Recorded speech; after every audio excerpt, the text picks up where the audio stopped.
তোকে বলছিলাম না বড় বৌদি একটা বিশেষ ধরনের মাছের আলপনাকে, হ্যাঁ বলছিলি তো, এটাই সেই আলপনা, এটাই সেই আলপনা।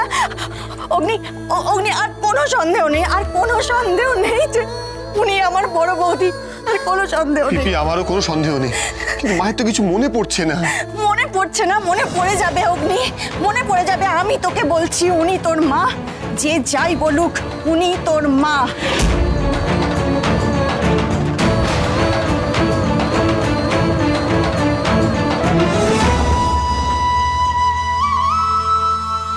কত মশাই, আজ কিন্তু আর কোনো কথা নয়, আজ বিজয়া দশমী, যা বলার পরে বলবে। তাহলে কি এটাই সঞ্চিতা? যদি সেটা হয় তাহলে সত্যি তো আমাকেও কি নিজের স্ত্রী হিসাবে মেনে নেওয়া উচিত। আজকেই ওকে যে করে হোক আমি নকল প্রমাণ করেই ছাড়বো। আর ভালো লাগছে না আমার, সব কিছু মনে পড়ে যাওয়ার আগে ওকে এই বাড়ি থেকে যেভাবেই হোক বিদায় করতে হবে। কথায় আছে না, ঝড়ে বক মরে আর ফকিরের কেরামতি বাড়ে। ঘটনাটা ঠিক সেরকম ঘটলো না রেখা? হ্যাঁ, তোমরা প্রত্যেকে এটাই ভাবছো তো যে ও অগ্নির মা, কিন্তু আমি বলছি অগ্নির মা নয়। তোমরা প্রত্যেকে গুলিয়ে ফেলতে পারো অগ্নির মার সাথে, কিন্তু আমি পারবো না। আমার প্রাণের বান্ধবীকে চিনতে আমি কখনো ভুল করিনি আর করবও না। প্রত্যেকের মনে সঞ্চিতার আলাদা জায়গা আমি জানি মা যে আজকের দিনে সঞ্চিতা খুব ভালো একটা আলপনা দিত।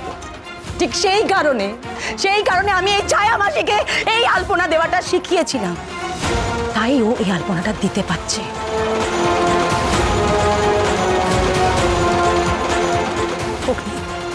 অগ্নি, বিশ্বাস করো, তোমার মেজমা কোনোদিন মিথ্যে কথা বলেনি আর বলবেও না। আমি বলছি ও তোমার মা নয়। আর তোমরা এসব কি করছো দিদি? রেখা, তুমি তো জানো যে অগ্নির মাকে নিয়ে একটা সেন্টিমেন্ট কাজ করে, সেটা নিয়ে কেন খেলছো? বন্ধ করো এসব প্লিজ। মেজমা, আমার আর কোনো প্রমাণ চাই না। কাল আমি যেখানে মাকে খুঁজে পেয়েছি, তারপরে আমার মনে আর কোনো সন্দেহ নেই যে উনি আমার মা।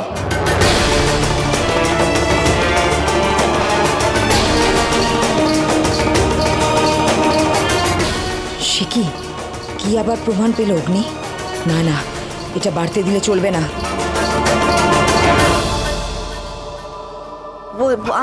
আমি বলছি যে এখন এসব কথা থাক না, মায়ের সামনে এই সমস্ত আলোচনা করা ঠিক হচ্ছে না। একদমই তাই, এখন এসব প্রসঙ্গ থাক, কথা ঠিকই বলছে, বাদ দাও এসব। আচ্ছা, কথা বলছি, আমি কিন্তু অনেকক্ষণ আগে দেখেছি ভ্যান ট্যান সব এসে গেছে বাইরে। ও হ্যাঁ, তো তাই তো বাবা, তাহলে আমরা সব রওনা দিই। না ছোটকা, তার আগে অনেক নিয়ম কানুন আছে, ওনাদের একটু বসতে বলো না। জুনি, ঋতু বলছে একটু ওনাদের খাওয়ার ব্যবস্থা কর না। হ্যাঁ, তাহলে একটু। আমি কি করে আঁকলাম এমন আলপনা? ওদের বাড়ির বড় বউয়ের মতো বলছে সবাই। না, এটা তো হবার কথা না।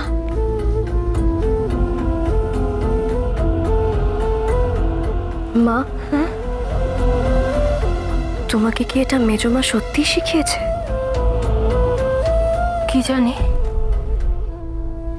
একটু আগের কথাও তো আমার মাঝে মাঝে মনে পড়ে না। হয়তো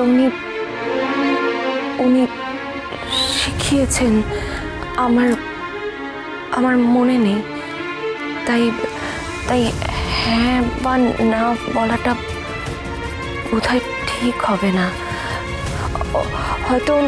হয়তো উনি সত্যি আমায় শিখিয়েছেন, কিন্তু আমি না বললাম, তাতে করে তো উনি মিথ্যাবাদী প্রমাণিত হবেন, তাই না? আর সেটা তো একদমই উচিত নয়। যে মানুষটা এত ভালো, সে নিশ্চয়ই পাচক মশাইয়েরই মা। আচ্ছা, মায়ের কোঁচড়ে দেবার ভোগটা নিয়ে এসো। হ্যাঁ কর্তা দিদা।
রেনু, এবার মাকে বরণ করে নাও, এরপর তো পৌঁছতে দেরি হয়ে যাবে।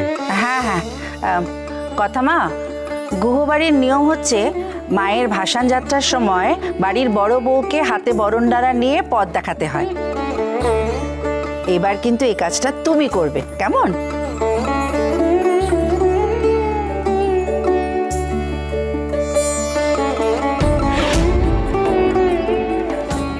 আরে কিরে, ট্যাবলো এসে গেছে। আরে বরণের আগে একটু নাচ গান হবে না? কি কথা অগ্নি? আরে কায়দা কানুন কিছু বল।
এই সুযোগে আমি গিয়ে ছায়ার নকল আইডেন্টিটিগুলো নিয়ে আসি।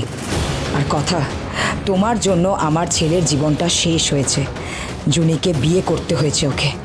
তোমার জন্য আমার শত্রু সঞ্চিতা এই বাড়িতে এসেছে। তুমি আমায় কম সন্দেহ করছো না। তুমি থাকলে আমার পথের কাঁটা হয়ে থাকবে চিরকাল। আজ ঠাকুরের সঙ্গে তোমারও ভাসান হোক।